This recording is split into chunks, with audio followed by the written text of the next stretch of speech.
Olá, meu querido aluno, minha querida aluna, tudo bem com vocês?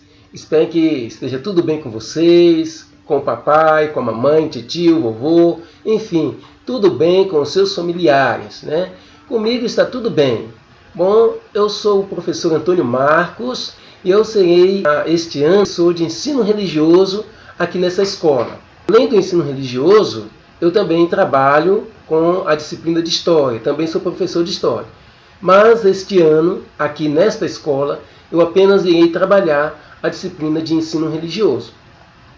Gostaria muito de poder apertar sua mão, olhar bem para você e dizer o quanto você é importante para a gente, né? Nesse processo de ensino-aprendizagem. E aí, infelizmente, por conta da pandemia, né, nós vamos ficar na saudade. Eu daqui, gravando minha linha aí para vocês aqui da minha biblioteca e vocês aí do outro lado, né?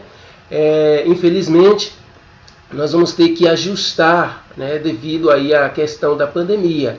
Porém, é importante a gente tomar todo cuidado, né? Secretaria de Educação e a nossa escola, elas estão se programando para que logo logo a gente possa receber você e a gente possa aí continuar a nossa aula aí presencial, né, ao vivo. Enquanto isso não acontece, a gente precisa tomar todos os cuidados, né, lavar as mãos sempre com água e sabão, higienizar com álcool e gel e vamos esperar que logo logo aí tudo se passe. Vamos tentar ser bastante objetivo, né, bem sucinto mesmo, mas pode acontecer de, nesse processo, ainda assim, algumas dúvidas gerarem. Caso isso aconteça, né, você tem duas formas de entrar em contato comigo. Pelo o meu e-mail, profamnr@hotmail.com ou pelo WhatsApp, através do telefone DDD 27 99876 6655. Porém, é importante que na hora que você for se identificar, você for tirar uma dúvida, você esclareça para mim qual é a sua dúvida, né? Primeiramente, se identificando, colocando o seu nome correto. Tem gente que às vezes manda uma mensagem para mim colocando apenas o prenome. Professor, aqui é o João e eu tive dúvida na sua aula. Mas qual João? Eu tenho lá 3 João na sala. João Paulo, João Pedro ou João Batista. Não vou saber quem é. Então é importante você colocar o seu nome completo, falar qual é a sua turma, qual o turno e qual a escola para agilizar o seu atendimento. Tudo bem? Antes da gente começar a entrar no nosso tema da nossa aula de hoje, né? Ou seja, no conteúdo propriamente dito, se faz necessário eu falar com vocês alguma coisa importante nesse contexto de pandemia. Ou seja, já que a gente não vai estar juntos, né, é importante que você mantenha aí um hábito de estudo, né, regular, ou seja, uma disciplina, né? Tem que ser um pouco dedicado, né? Tem que tentar você fazer de conta que está na escola, né? Obedecer os horários certinho, né? Tirar tempo para fazer as atividades, né? Porque senão fica um pouquinho complicado. Não deixe acumular, tá bom?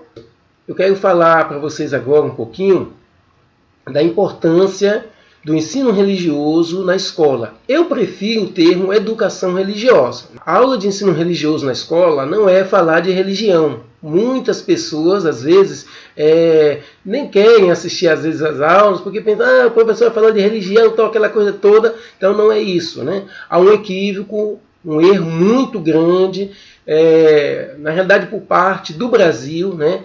E eu reconheço que uma boa parte dos professores, né, por falta de uma preparação, às vezes também são equivocados na forma como essa disciplina ela é ministrada. A educação religiosa ela vai trabalhar vidas, né, valores, né, princípios, ideias, lideranças, né? Aquilo que é de importante, e não a religião propriamente dita, porque cada um tem a sua, e isso é uma forma de proselitismo e é combatida por lei.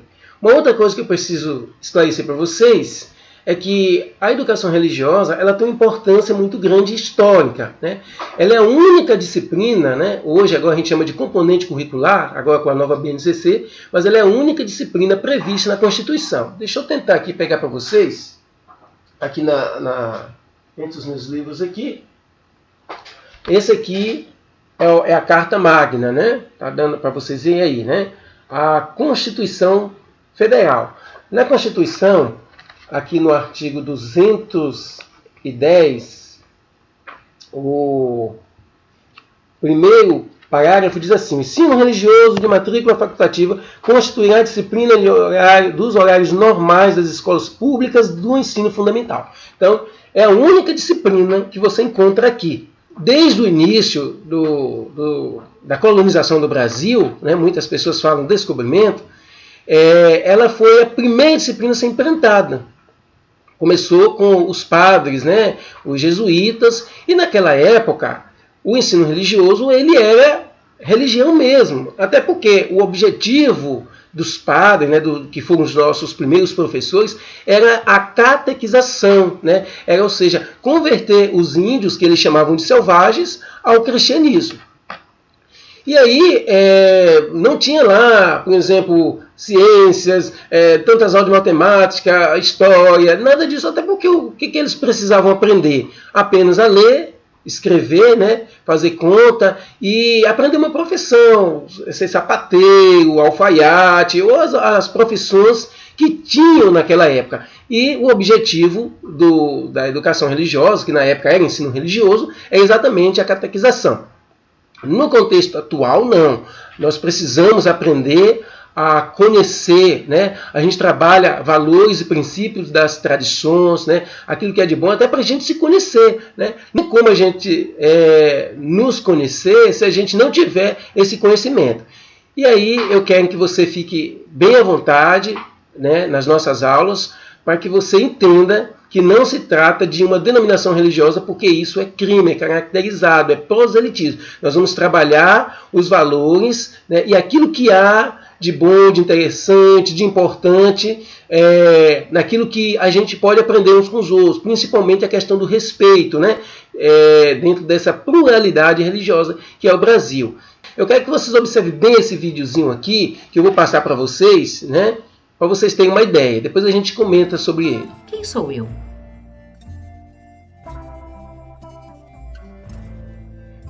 Eu, às vezes, não entendo. As pessoas têm um jeito de falar de todo mundo que não deve ser direito.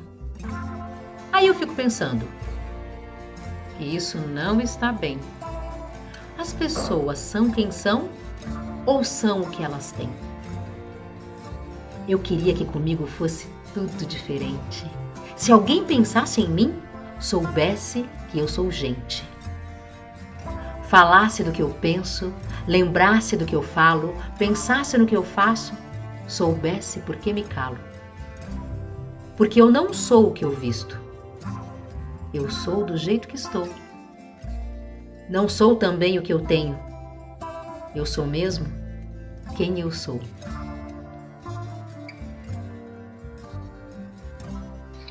Muito bem, depois de assistirmos aí esse vídeo, né, você viu como é importante a gente se conhecer?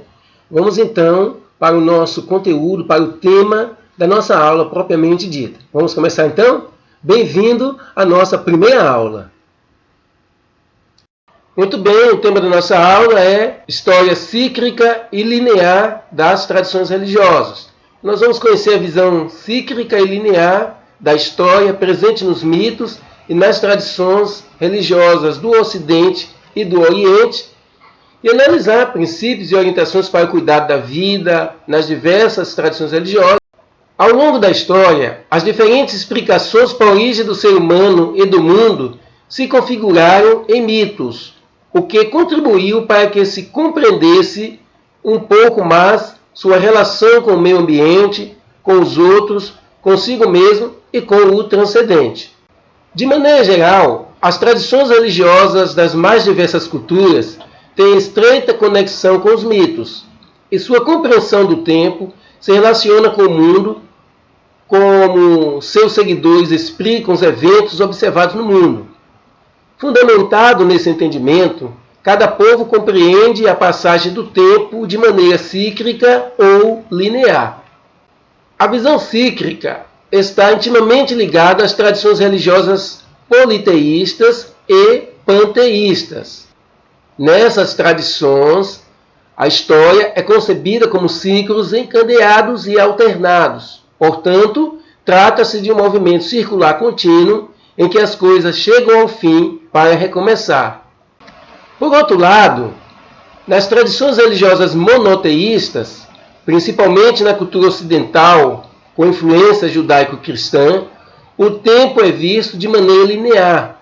Por isso, o futuro está aberto para mudanças baseado nas decisões tomadas no presente. O desenvolvimento das tradições religiosas está impregnado de elementos míticos. Nos mitos, sempre estão presentes elementos da natureza, como a sucessão das 4 estações, as fases da lua, a aparição de um cometa, a alternativa natural entre um dia e a noite, o vai e vem das águas nos oceanos. Neles, percebemos a intrínseca ligação entre os seres humanos e a natureza, a tal ponto que algumas culturas ainda mantêm rituais específicos para garantir boas colheitas ou fazer chover em tempos de seca, por exemplo. Os povos antigos sentiam-se conectados ao meio ambiente e sujeitos a uma ordenação do mundo que englobava e interligava toda a existência. Na atualidade, muitas tradições religiosas e culturas mantêm ou resgatam esse vínculo crucial para o futuro da humanidade. A mitologia do povo asteca, que habitou a região do México a partir do século XII, assim como a mitologia dos maias, narra o nascimento e a história dos deuses e suas relações com a humanidade. A visão cíclica da história determinava a contagem do tempo pela elaboração do calendário. O período final de cada século, composto de 52 anos na época, era sempre um momento de apreensão para os astecas, porque acreditavam que o mundo poderia acabar. A mitologia grega também trata de repetições, como nas histórias de Sísifo e Prometeu, que foram castigados pelos deuses e condenados a passar a eternidade cumprindo um destino cíclico que nunca tinha fim. No hinduísmo, a Trimurti é formada pelas 3 principais divindades: Brahma, que é responsável por criar o universo; Vishnu, que garante sua manutenção; Shiva, que destrói o universo e possibilita a origem de um novo ciclo.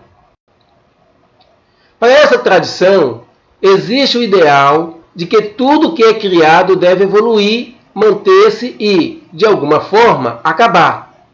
Esse ciclo não é visto de forma negativa, mas como algo necessário e essencial, pois a destruição também é símbolo de transformação e renovação. O budismo e o jainismo conservam 2 princípios que são fundamentais também para o hinduísmo: reencarnação e nirvana. Os seguidores dessas tradições religiosas acreditam que todos os indivíduos passam por um ciclo de reencarnações sucessivas até a purificação total. Ao encontrar a purificação, conseguem se libertar de todos os sofrimentos e atingem o nirvana. A passagem do tempo é compreendida como um período ascendente, seguido de um período descendente. Na fase de ascensão, os seres humanos progridem e encontram a felicidade. Durante as eras descendentes, o mundo se degrada. Esse ciclo se repete infinitamente. Nas religiões monoteístas, principalmente na tradição judaico-cristã, o tempo é visto de maneira linear. A grande marca da tradição judaico-cristã se encontra em vincular o ser humano à história. Por isso, para muitos estudiosos, o judaísmo é a primeira religião da história. As religiões abraâmicas, o judaísmo, o cristianismo e o islamismo, seriam para os estudiosos um ponto de divisão entre a visão cíclica e a visão linear do tempo, Uma vez que os eventos sagrados não estão limitados a uma era primordial distante, mas continuam através da história. Não há uma busca pelo eterno retorno em um passado mítico, mas os acontecimentos passados dão razões para os acontecimentos presentes e para as esperanças futuras. Por isso, a memória histórica de um acontecimento está presente na concepção linear. Essa é uma grande novidade na maneira de enxergar a existência. O tempo tem um começo, com a criação, e um fim, um sentido, ou seja, é um tempo telológico, ou seja, possui um telos, uma finalidade a ser atingida.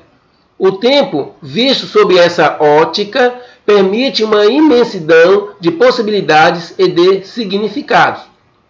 Do ponto de vista cristão, particularmente com a fé em Jesus Cristo, Deus que se encarna na história, toda ela se torna epifânia, ou seja, manifestação de Deus. Daí o compromisso da construção de uma história que prevaleçam a paz e a justiça. Cada geração, então, é responsável pela geração seguinte, no sentido de lhes deixar um legado negativo ou positivo. Homens e mulheres se tornam responsáveis não apenas por seus semelhantes, mas pelo planeta e por todas as formas de vida. No vídeo chegou o momento de fazermos as nossas atividades. Então você vai pegar aí o seu material de estudos e você vai copiar e responder. Enumere a segunda coluna de acordo com a primeira coluna. Então, na primeira coluna, eu tenho aqui 4 linhas. Na primeira linha está escrito religiões abraâmicas. Na segunda, tradição judaico-cristã. Na terceira, visão cíclica. E na quarta, visão linear. Você vai pegar, o que você vai fazer? Vocês vão pegar os números correspondentes e colocar no campo que corresponde aí da segunda coluna. Então, na primeira linha da segunda coluna, está escrito assim: trata-se de um movimento circular contínuo em que as coisas chegam ao fim para recomeçar. O que é isso? Qual o número que eu vou colocar aqui? É o número 1, religiões abraâmicas? O número 2, tradição judaico-cristã? É o número 3, visão cíclica? Ou é o número 4, a visão linear? Você vai colocar o número correspondente. Na segunda linha está escrito: o futuro está aberto para mudanças baseado nas decisões tomadas no presente. Qual o número é aqui? 1, 2, 3 ou 4? Na linha número 3 está escrito judaísmo, cristianismo e islamismo. Qual o número que entra aqui? É o número 1, religiões abraâmicas? É o número 2, tradição judaico-cristã? É o número 3, visão cíclica? Ou é o número 4, visão linear? Na última linha está escrito: o tempo é visto de maneira linear e o ser humano encontra-se vinculado à história. É o número 1, 2, 3 ou 4? Então você vai responder de acordo com aquilo que você aprendeu. Chegamos aí ao final de mais uma aula. Caso tenha restado alguma dúvida, você pode entrar em contato comigo. E você já sabe, você tem 2 maneiras de entrar em contato comigo. A primeira é o meu e-mail, profamnr@hotmail.com, profamnr@hotmail.com. A segunda é através do WhatsApp, pelo número DDD 27 998766655. DDD 27 998766655. Até a próxima aula. Que Deus abençoe você, sua família. Que Deus multiplique bênçãos na sua vida. Não só na sua vida, da sua família, mas na vida de todos aqueles a quem vocês amam. Tchau, tchau. Um grande abraço e até a próxima.